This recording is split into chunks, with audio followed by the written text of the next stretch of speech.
होठों से चुहला चुहला के चुस चुस के खाइए, चुम्मा ले ले के खाइए, हम आप ही के ना है जी।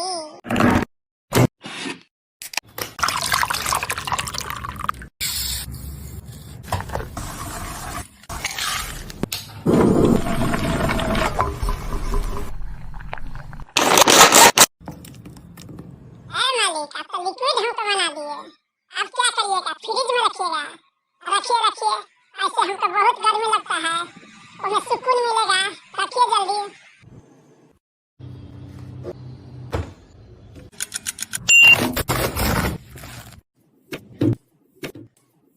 मालिक आप तो साबुन की तरह आया माउस बना दिए, माउस बनाए हैं माउस, ये साबुन बनाए हैं, तो साबुन है तो लगाइएगा कि खाइएगा?